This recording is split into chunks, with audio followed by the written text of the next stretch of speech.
everyone. Thanks for joining us today. I'm actually really excited to be hosting this panel because as one of the client success team here, we get to work with the clients individually and hopefully watch the arc of their successes, but it's really exciting to see how it comes from the initial meeting with them to full fruition. So we've been talking a lot about concepts so far today, and will be throughout the conference, what's coming up in 2020 and a lot of these types of things. But today we're going to look at real life examples of what our clients are doing to kind of take it to the next level. And there's some really great tangible results and some metrics that you'll see. So I'm going to start actually with Kerry from CVS. And Kerry, I'm going to go ahead and pass the clicker down for you, and you can take it away. So a little bit about me. I started out in this world in 2007 at Sodexo. And I look over because Sodexo and Compass Group are in the same talent world. And then I transitioned at some point to Amtrak and then now CVS in 2016. So our goal is to make sure that our experience is consistent. And one of the things that we recognize is that our candidates are at the heart of everything that we do. So they're not just our employees, our colleagues, but they're also customers, patients, and members. And so we do this in a couple of different ways. We align our recruitment marketing strategies with the corporate strategies. The attract and inspire candidates, lead and change and make it simple, optimize performance. So those are three of our key components of how we do that and how we make sure that candidates remain the heart of everything that we do. A few stats, which makes our candidate experience particularly challenging, is that we do see quite a few people come to our career site. So we have about 7 million career site visits per year, 30 million page views, 4.5 million contacts in our database. So this is our talent community. And that grows by about 15,000 per month on average. 2 million applicants, but we only hire around 130. So as you can see, the challenge is how do we make sure that the people who are applying for positions but don't get the positions still remain loyal to our brand? So we do that in a lot of different ways. We definitely try very hard to eliminate any kind of black hole that might be a part of our candidate experience or application experience. We open up the lines of communication. Social media is a great opportunity for us to actually connect with candidates. And I think that that's something that has been consistent since really getting into this employment branding and recruitment marketing world. So we also try and do this with the right content. We're really, in 2017 and 18, really started to refine our talent communities, and in 2019 and then certainly 2020, especially as CVS continues to evolve as a company, the right kind of content is a goal for us. So again, just reiterating, we recognize that only a small percentage of our applicants actually become colleagues. So how do we continue to make them feel good and not turn them away from our brand? This is something that I used to go with the funnel, the traditional funnel. This is something that I'm proudly stealing from Intel. This is something that I learned at Transform this past year. But really looking at our candidate funnel as not something that starts and ends, but continues. So going back to how can we continue to nurture candidates even after they become colleagues. And then I try and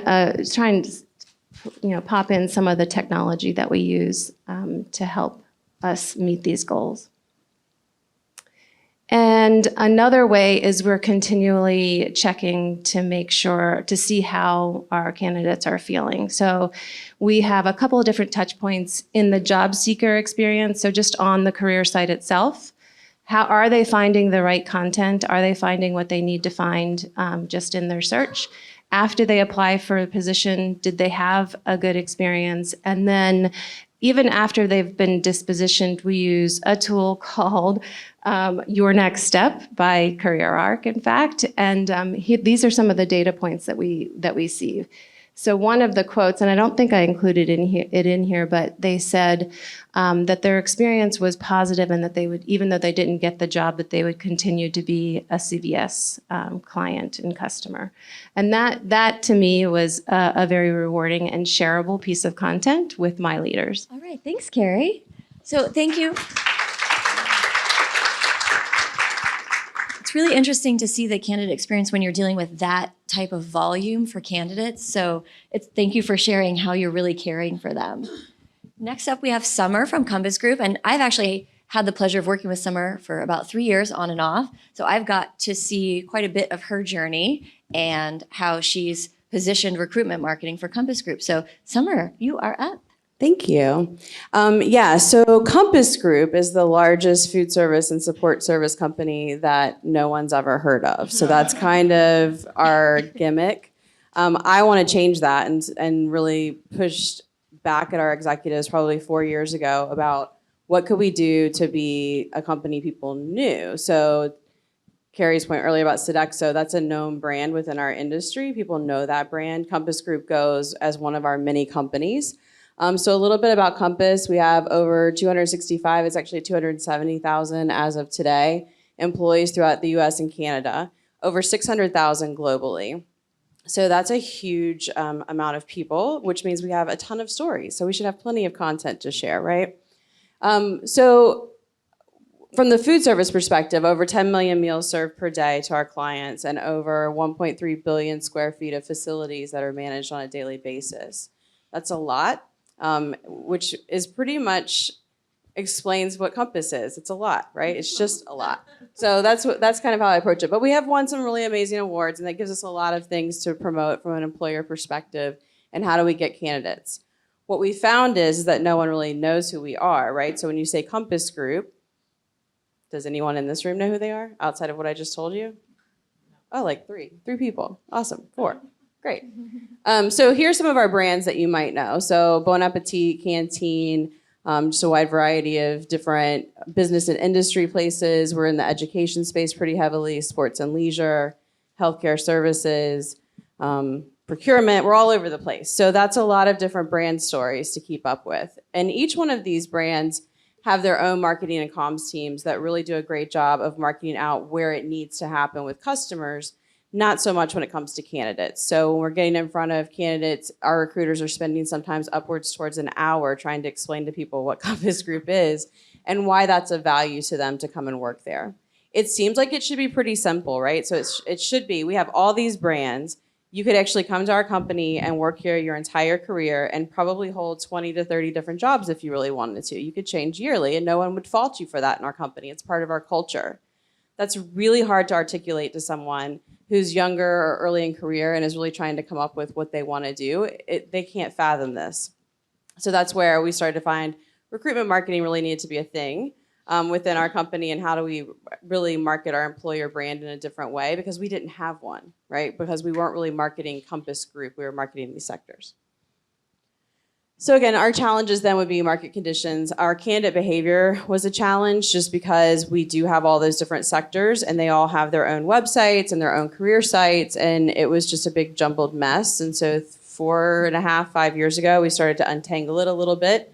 We are really proud of, I would say, of our companies being allowed to keep their purpose and keep their own culture, but it can be a challenge from the overall company because we don't market a product, so it's not like we can brand ourselves in that way. It's services, and it's the other layer of challenges. It's services to clients. So we serve the top, out of the top Fortune 100, we serve 99 of them, but we don't talk about that because we can't, because it's within our client agreements that we can't. So like you wouldn't know that where we serve food at necessarily, because they treat our employees as if they're their employees. So that adds another layer of challenge. Just challenge overall. And then the other challenge would be our growth. So we grow at such a high rate. We have to hire at least 110,000 people per year to maintain just our growth. That does not take into play turnover. So that adds yet more into that, but we try to make sure we're hitting at least 110,000 associates a year. and added. So that's where I was finally able to provide a business case, if you will, to our executives on why we needed to spend more time and effort into it. Now, that said, I'm still the only person in our company that manages it out of 270,000 people. So I'm tired. But CareerArc's been a great help for me because then it's a great way that we can automate processes and really get into a good space of making sure that we are saturating the marketplace. And so that's been extremely helpful. If I look at just our impact for this year, right now we're at 110.61. So we go fiscal year, so this is October to October. We had a 39% increase in applicants and a 78% increase in job views. And so to me, that's really because over the past year, we've really put more effort into optimizing our what we were doing, I guess, within CareerArc, right? Because we weren't always focused on it as heavily. I was being pulled in and out of different roles, and so there wasn't one person to focus on it, and it was kind of moving around to different people. So I think once Alyssa, I called her and I was like, guess what? And she said, yay. Yeah, she was back. We're so excited. But it's just because it needed someone to really nurture that relationship and make sure that we were educating our people on how to use it in the right way so that we could get those views. So I attribute that, definitely. So what's worked for us then within CareerArc has been job posting to our recruiter feed. So we have, 68 to 70 campaigns that we run. So we take the recruiters and talent acquisition teams that have the highest amount of volume in their networks within LinkedIn, and we post their top jobs or their hot jobs. And we've really done a great job with Alyssa's help and Matt's help of getting all of our pictures in a good place and our messaging and wording there so it's more engaging. It doesn't look so spammy, if you will, on social media feeds. And then we've had a lot of success with the job map. Everybody loves the job map. We have some challenges on where it's placed, and I will say that comes in with the corporate communications team within our company. They're very specific about how they want things to be for what they consider to be the brand. And we're having a really hard time expressing to them why the brand is now the employer brand, right? So the point earlier. So getting them to really place things where it should be in our websites is always a challenge. I feel like I'm consistently hitting my head against that wall. And then just the career branded channels. So we did create specific career branded channels just to be very focused on what the content is that's there. So from the complexity of Compass Group, as I said, our regular company channels don't really highlight a lot. They highlight awards that we win. They highlight if we've done the food at the Grammys or the Emmys because they think people think that's really fun, and it is, but it's not hiring people. And so our careers pages and channels allow us to really focus on our people, and that's really our main strategy, is to always focus on our people. Our pictures should always be about our people. We have plenty of people, right? So it should be a no-brainer. So that's been really successful for us, and we wouldn't be able to do a lot of that without CareerArc, so that's great. Can I give a shout out to Compass Group too that you guys use Paradox end to end. So if you've not experienced that, you can actually apply for a position just through the chat. Yeah. So yeah, that was an ad for this year. So thank you for that. So that's fun because we use Paradox. Olivia, she is our recruiting assistant, if you will, on our website. And then we now do the text to apply. And that's been really helpful with our hourly associates. And Olivia works really hard because she's also our That's right. She's super busy. But people really believe it's a person. Yeah, we have to educate them on that. So it's good. All right, thank you. Thanks, Summer. And as someone who has, as Summer mentioned, I've worked on the account. Sometimes it's very small changes, like customizing your language or swapping out those pictures so that they really look authentic, that it can have a big impact. And Compass has done a very good job of utilizing each individual brand story as well as the overarching story, which can sometimes be a challenge. So we have seen healthcare, we've seen food and hospitality. We're going to switch gears to construction now with John from Team Fishel. Good afternoon, everybody. I'm going to work under the assumption that you don't know what Team Fishel is because most people don't. We're a $500 million company that most people have never heard of. So our story is that we are a family-owned utility construction company. So we're doing, where most people think of construction as horizontal and building up, we're building under and out. We focus in the telecommunications, electric, and natural gas spaces. And then we also have an engineering and survey division, so we can do our own work, our own assessments and what have you, and then go do the actual physical work. 80% of my population is craft related, literally ditch diggers, CDL drivers, mechanics, craft type folks that, it's a challenge to find. It's a challenge to find everybody. Let's not kid ourselves. Everybody in this room, we're finding that challenge. Construction's not sexy. It's not glamorous. Most people think it's dirty, and guess what? A lot of it is. But again, we're a family-owned company that's been around for 80 plus years, and we've had a lot of success. I joined the company about 5 years ago, and I'm a career HR practitioner who, when I got laid off 6.5 years ago, started using social media to find my own job. When I got to Fishel, I started using Twitter, and the marketing folks said, John, we don't understand Twitter. Do you want to start posting your jobs out there? And that started this relationship. Initially, I was doing everything myself, so it was all manual, and I was literally posting jobs for the entire company. We're in 15 states, 35 locations, and I was covering the entire the entire United States in terms of getting those jobs out on social. So we face that tight market like everybody else. Our workforce is aging. Unfortunately, you hear a lot about apprenticeships now. Let's face it, most people didn't want to run heavy for many years, so you have a lot of people that are ready to retire, and nobody in the middle. You've got a lot of very inexperienced and younger demographic that are hungry and want to get to work, but they just don't have the skill set or have had the experience that mid-career type person has. So it's a challenge, again, not just in our business, but across the board. So when we started partnering with CareerArc about 3 years ago, there were several things that we wanted to focus on. First of all was taking that corporate, that culture that we have, that 80 years in business, the family-owned, how do we market that to a demographic that may not be familiar with us? And again, knowing that construction is not a glamorous thing, how do we tell that story to that new demographic in a different way? We also wanted to talk about scalability. We have grown significantly in the last many years. I travel all over the United States, and everywhere I go, somebody's building something. And I'm sure that's true in your areas as well. And again, it's not just vertical, it's across the board. People want more power. Everybody in this room's got a phone, at least, maybe a tablet, maybe something else. Guess what? We pull fiber, so all those things have internet access.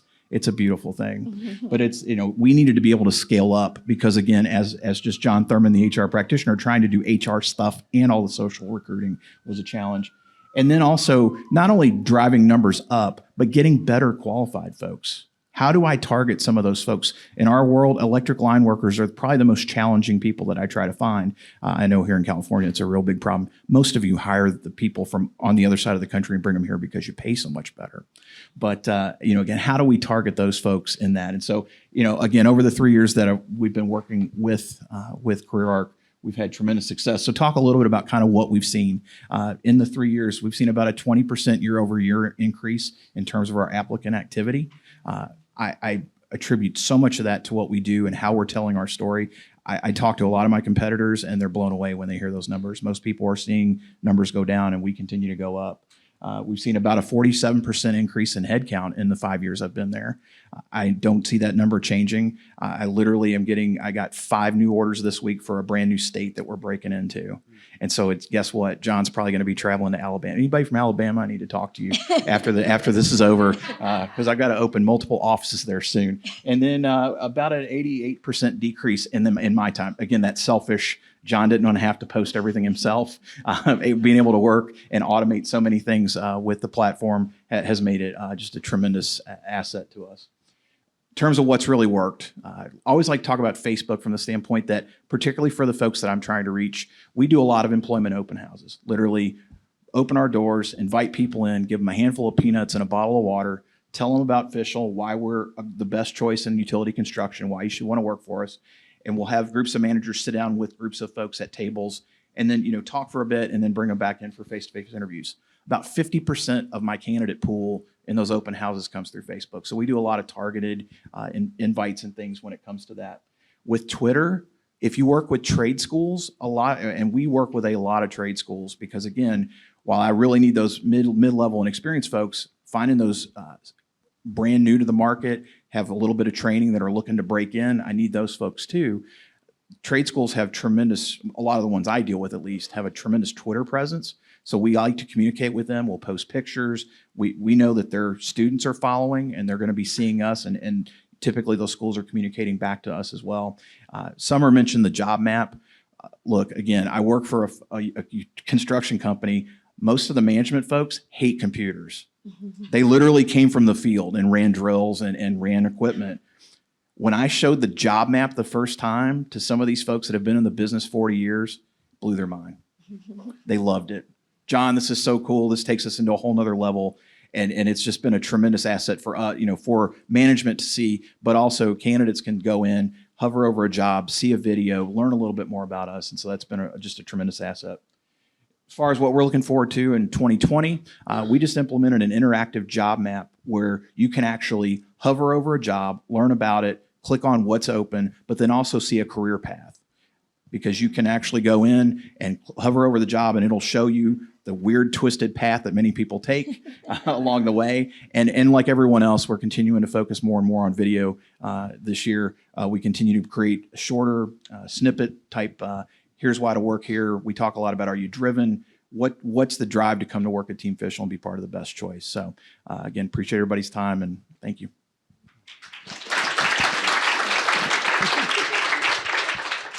Thank you, John. Thanks for sharing. It's interesting when you have an industry that you feel like is not glamorous because so much of tech and everything, it's moving. So the way that you've really told your story and the history that you've had, I really liked that. So thank you for sharing. And all right, Craig, are you ready?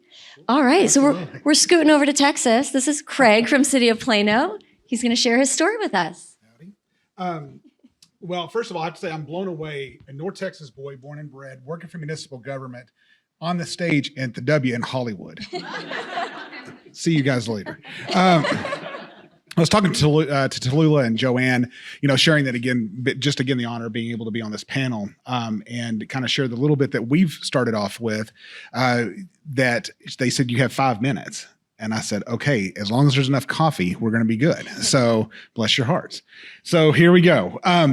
I actually have been with the city of Plano for a couple of years. I've been in municipal government for close to 20. The thing about what I dig with Plano is that they're wanting to embrace, we want to embrace the concept of us being a first thought employer. A lot of times when you think of municipal government, you think of police, fire, parks, and library, okay? So absolutely, which are part of it. But we have engineers, we have CPAs, we have planners, we have database administrators, we have hospitality coordinators. So again, we're full service. We run about 2,600 employees full time, and then when we have our seasonal through our swimming programs and Parks and Rec and so forth, we carry about 3,000.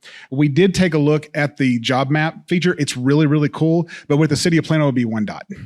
So yeah. You are here, which is a great place to be. So there you go. But one of the things that attracted me to come to work for Plano was, again, my director's talent management model vision of taking a look at her 4 tenets of acquire, align, develop, and retain. Okay. But then also tying those into our values of serve that I'll talk about in just a bit. But our first initiative was really looking to see from that acquire standpoint what makes us attractive. Right. So in order to do that, and again, I have to have my notes to make sure I stay within my 5 minutes. So we'll do that. But in order to do that, we really wanted these candidates to be attractive to us to see who we were. Right. So who are we as an organization? What do we value? And what do they get beyond a paycheck? Right. In other words, why come work for us? So in order to do that, first, we had to reverse it a little bit and focus and make sure that our employees, Team Plano, if you will, knew who we were. Right, and what we stood for. What were the values, and what did they fundamentally and intrinsically mean to each of us? I do want to share, as we go through this presentation, each image that you're going to see are actually Team Plano members. We do not utilize any stock, and we actually utilize different images, some power photos and so forth that, again, but are all representing of us. So this is basically what I was just talking. I also have to focus on advancing the slides. So, but again, we have to be able to share our purpose and so forth and what we're about. So we focus on our brand. 3 of the brands that I'm focusing or will focus on right here are one of them, of course, our external brand, Plano, the City of Excellence. Of course, Team Plano. That if you walk through any of our offices in City Hall or throughout our organization across the city, you're going to see this branded Team Plano. But again, we want to make sure that individuals know what that means and how they fit as part of the team so we can get others excited about being part of this. And then right in the middle are our organizational values. Our city manager actually had his executive team come up with just a little over a couple of years ago. But again, great words, look great on a board, but what do they mean? So we charged ourselves with discovering, again, what these meant, basically words basically beyond the page. What do they mean for us? And when we asked the employees to share in their own voices what they value and why they're members of Team Plano, we took that one step further, and we actually utilized this in our campaigns as from our attracting and our recruiting standpoint.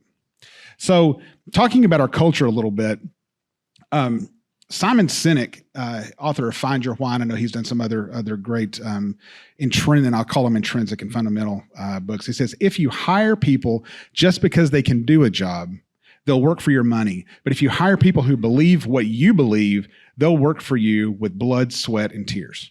Right? And so that's what we're really trying to get across. And notice, so the title of this slide is not why work for us, but why invest in us, right? And so the more that we talk about the why, why, and making that, again, a fundamental, that's really what we're focusing on. So we wanted to use our employee voices and images to tell our why story through social media and so show how they can be bigger themselves. I dig this, okay? So the neat thing about CareerArc, and I'll say this, we've been partnering with CareerArc since about early 2018, and we live the motto, we don't know what we don't know, right? And so that's how we continue to grow. All the time I'm on the phone with Alex, where, hey, so y'all are doing great and you see the metrics and so forth. Yeah, but what else? What do we not know? What else can we get into? Well, here's where I was talking about a little bit earlier. It's where we are actually using our employee voices. So through a Twitter campaign that's on the left, we are actually sharing those employee voices out there of why they became members of Team Plano, right? Along with our values there. I'm going to shoot over to the right real quick. The right image there is, again, one of our employees actually in our aquatics department. Again, just sharing the job itself, but again, that's an actual employee there, and again, you continue to utilize them. The one in the middle, we ran a campaign focused on our engaged values. So our values are stewardship, engaged, respectful, visionary, and excellence. Serve. So we focused on engaged. We ran a campaign to ask our employees to say on your own personal sites, take a picture of you and your counterparts, your fellow team members at work, and hashtag it Team Plano Engaged. May Lynn did that, and she got in touch even with her grandmother and says, go like my page, because we had an incentive along with it. But she had over 418 likes and shares. This is an employee, this is an ambassador sharing versus just a talking head from HR. This is us sharing that. So the impact that we have with our social recruiting, I just wanted to include this slide, is that if you can see over in September 2018, basically right after we got started, you can see the kind of the division from a job views was focused heavily on the website and then of course social media. 1 year later, because of our partnership with CareerArc, again, you can see that it's heavily through our social recruiting. And we believe this is as a significant increase because the direct result of being able to share who we are and why employees should choose, or why our existing employees choose to be members of Team Plano and why others should. All right. And again, some more metrics here with regards to our impact of social recruiting. When we began one of the things I want to know, when we began our excursion with CareerArc, we actually bogarted our existing City of Plano pages, Facebook, LinkedIn, and Twitter, right? Because they already had a base, and that was what we wanted to go off of. But quickly, what happened is if we started tweeting and so forth, our marketing group, Penga, says, we need to set you up your own page. And we said, yes, you do. So at Plano Careers was born. And so now we are focusing on that, and what we're striving to do is continue to use our employees social media is only as good as the share, right? And so we're utilizing them as our recruiters. So just as our look ahead going into 2020, we want to increase investment from our hiring managers regarding their positions. Benchmarking question. I know we've been talking about benchmarking a little bit, but really, what are they looking for? What are the 5 things that you're looking for that we can put out there? Does these match? Continue to utilize different creative modes in media, like video and so forth. But also, we're running a campaign right now called Every Job Has Purpose, Every person matters, and together we make a difference. And again, being able to utilize that and utilize our employee voices even more in that, and of course, increase our quantifications and metrics so we can go to the C-suite and say, hey, check this out. All right, this is awesome. We want new team, I'm going to read what I wrote here. We want new team members to be excited about becoming a part of Team Plano by showing who we are and why Team Plano is the place to be. And we do know that our partnership with Career Arc is helping us do that. Thanks, Craig.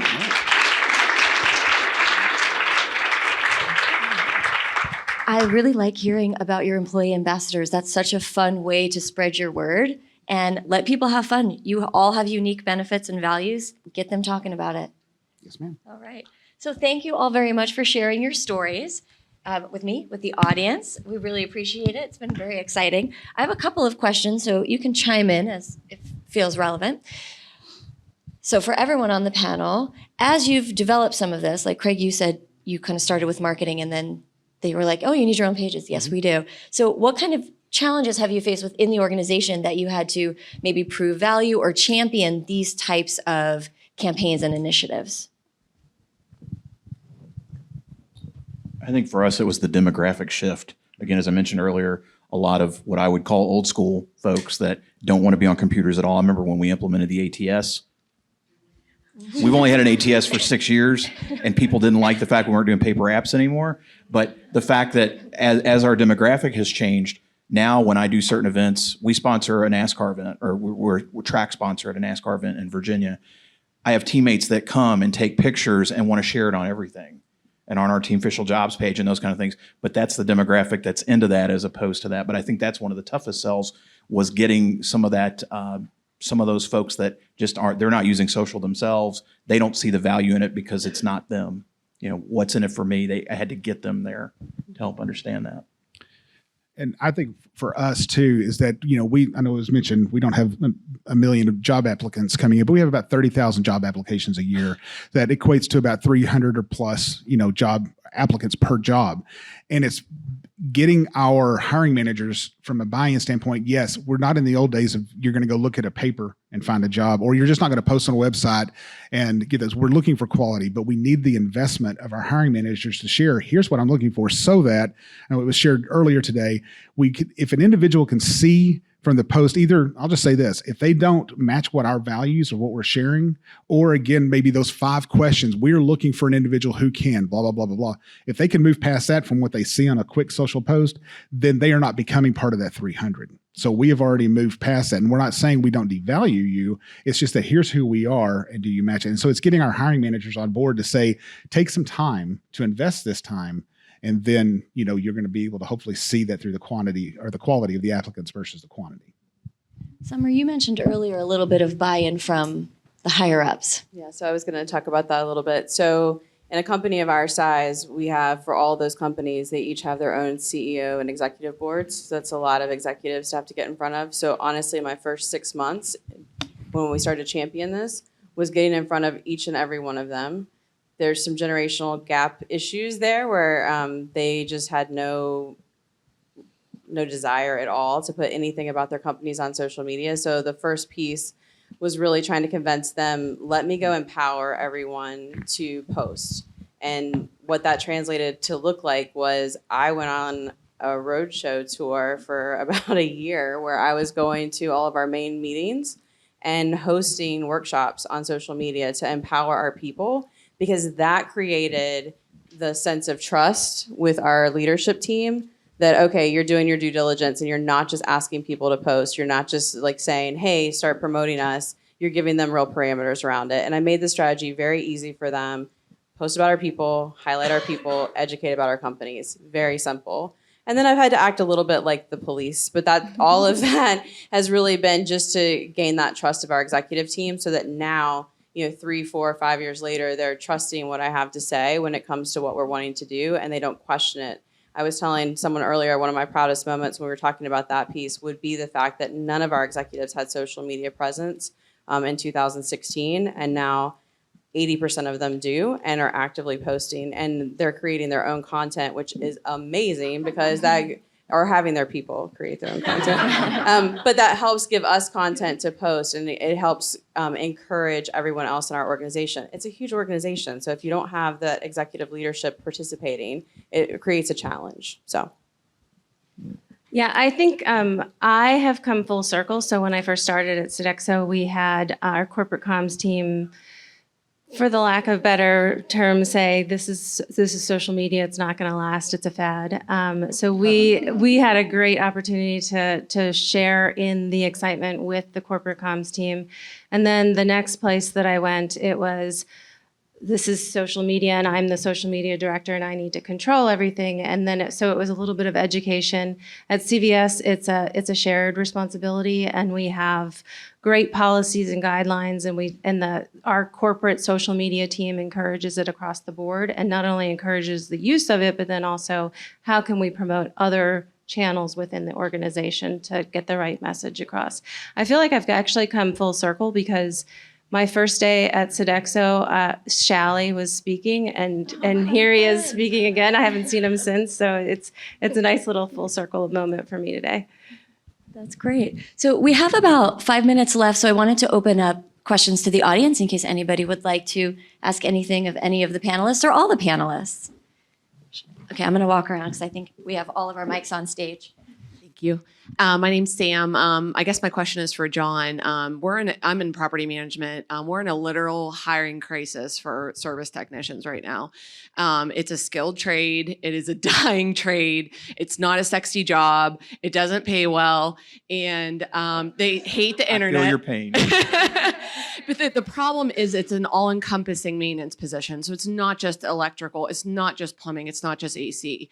So I love that you brought up like the map and different things, but what else are you doing to try to overcome the gap with the internet? Because even Facebook, like I'm talking with our rep about trying to utilize what they're doing on Facebook, which is, I guess, something they're strategizing, but we're just dying. It's not even, we can't even get candidates. When we do, they're like fork operators, they're truck drivers. And it's like, we've tried the apprenticeship route. It doesn't work because we're either going the high school route where we have to have a parental, sign off on stuff, or we went through like Goodwill Industries, and some people, they're just coming from the streets. They don't even have cell phones. So can you give a little bit more insight on that? It's as much art as it is science.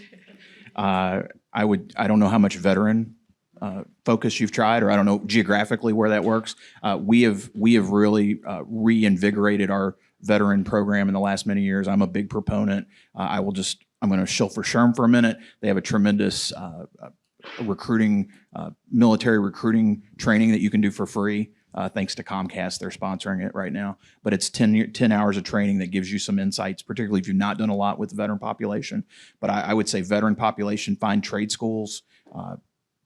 It's a challenge, absolutely. And I think what we talked about earlier, nobody hired, so you had that gap. And to your point too, it's not glamorous, particularly if it's an all-encompassing kind of thing. I've worked in the power business for many years. I remember those operators that had to jack of all trades kind of thing.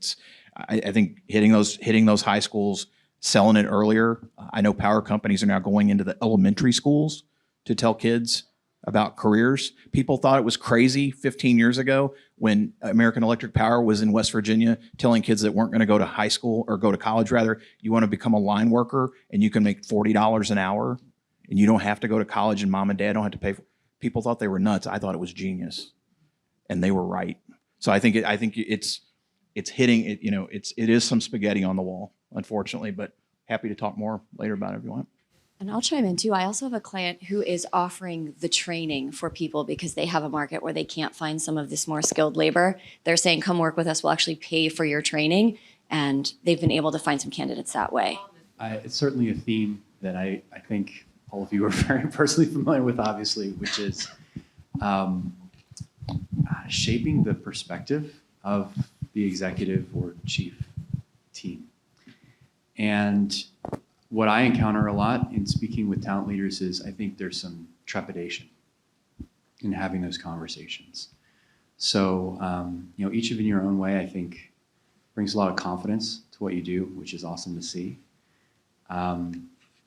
How maybe have you advised peers who want to follow in your footsteps, but maybe haven't spent a lot of time making those kinds of cases before?